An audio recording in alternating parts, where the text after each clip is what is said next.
ವನವಾಸ ಬಂದಾಗ ಅರ್ಜುನ ಅವರ ಕೈಯಿಂದಲೇ ಸಂಧ್ಯಾವಂದನೆ ಮಾಡೋಕ್ಕೋಸ್ಕರ ಇದು ಸಂಧ್ಯಾವಂದನೆಗೋಸ್ಕರ ಪೂಜೆಗೆ ಅದಕ್ಕೋಸ್ಕರ ಒಂದು ಸಂಧ್ಯಾವಂದನೆ ಮಾಡೋಕ್ಕೋಸ್ಕರ ಪ್ರತಿಷ್ಠಾಪನೆ ಮಾಡಿದ್ದಾರೆ ಸ್ಫಟಿಕಲಿಂಗ. ಅರ್ಜುನ ಪ್ರತಿಷ್ಠಾಪನೆ ಆದಮೇಲೆ ಕುಂತಿರೋ ಸ್ಫಟಿಕಲಿಂಗ ಅರ್ಜುನ ಕೂರಿಸಿದ್ರು. ಹೊಯ್ಸಳ ಕಾಲದಾಗೆ ಈ ಅಭಿವೃದ್ಧಿ ಮಾಡಿದ್ರು. ಅದು ಸುಮಾರು 1560 ಇಸ್ವಿ ಒಳಗೆ ಇಲ್ಲಿಗೆ ಸುಮಾರು 764 ಇಸ್ವಿಯಲ್ಲಿ ಈಗ ಹೊರಾಂಗಣ ಈ ಗುಡಿ ಈ ತರ ಅವರು ಆಳ್ಕೆ ಮಾಡಿದ್ರು.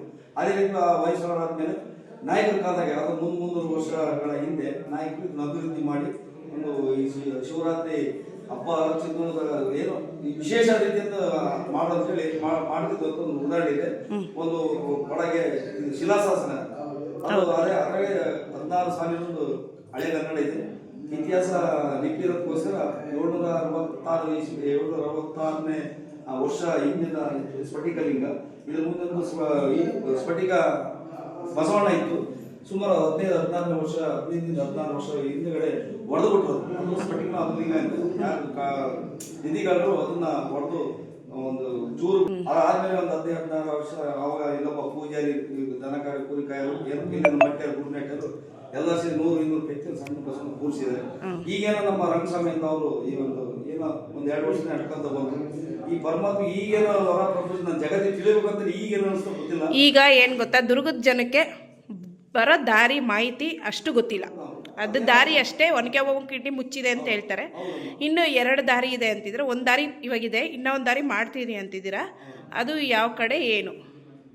10-12 ವರ್ಷ ಮೊದಲು ಒನಕೆ ಓಬವ್ವನ ಕಿಂಡಿಯಿಂದ ಬಂದು ಜನಾಂಗದಲ್ಲಿ ಕಟ್ಟಿದ ಬೈಕ್ ಹೋಗೋ ಸೀರೆ ಹೊಡೆದ ಬರೋ ನೋಡಿತ್ತು.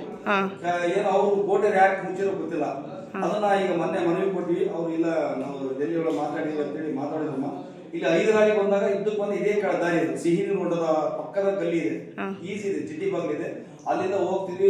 ಅಟ್ಟಿ ಜನ ಬರೋರು ಈಗ ಸುಮಾರು 10-15 ವರ್ಷದಿಂದ ಈ ಪರಮಾತ್ಮ ಗೊತ್ತಾಗ್ತಿಲ್ಲ. ಈ ಸದ್ಯಕ್ಕೆ ಬುರ್ನಡಿಯಿಂದ ಸಾವಂತಿ ಅಟ್ಟಿಯಿಂದ ಒಂದು ಕಾಲ್ದಾರಿ ಇದೆ. ಅದು ಇವರು ಓಡಾಡಕ್ ಮಾಡ್ಕೊಂಡಿರೋದು, ಅದೇ ದಾರಿ ಅಲ್ಲ. ಅದಕ್ಕೋಸ್ಕರ ಸಿಹಿ ನೋಡೋದ ಪಕ್ಕದ ದಾರಿ ಮುಂದಿನ ದಿನಗಳಲ್ಲಿ ಮಾಡ್ಕೊಡ್ತೀವಿ ಅಂತ ಹೇಳಿದರೆ MP ಅವರು ಕಾರಜೋಳ ಅವರು ಲೆಟರ್ ಕೊಟ್ಟಿದ್ದಾರೆ. ಅವರು ಸರ್ವೆ ಮಾಡಕ್ಕೆ ನಿನ್ನಿನ ಮನೆ ಅವರು ಬಂದಿದ್ರು, ನೋಡ್ಕೊಂಡು ಹೋಗಿದ್ದಾರೆ. ಸದ್ಯಕ್ಕೆ ಈಗ ಇನ್ನೂ ಅದ್ದೂರಿ ಮಾಡ್ಬೇಕಂತ ಬಹಳ ಪ್ಲಾನ್ ಇತ್ತು.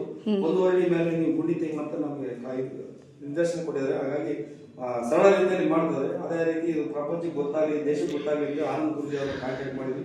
ಅವ್ರ ಬರೀ ಹೆಸರು ಹೇಳಿದಕ್ಕೋಸ್ಕರ ನಾನು ಬರ್ತೀನಿ ಅಂತ ಒಪ್ಕೊಂಡಾರೆ. ನಾಳೆ ಬೆಳಿಗ್ಗೆ 10:00 ಅವರು ಬಂದು ಈ ಸ್ವಾಮಿ ಸನ್ನಿಧಾನಕ್ಕೆ ಒಂದು ವಿಶೇಷ ಪೂಜೆ ನಾನು ಅಭಿಷೇಕ ಮಾಡ್ತಿದ್ದೀರಾ. ಅದೇ ರೀತಿ ನಮ್ಮ ಭಕ್ತರೊಬ್ಬರು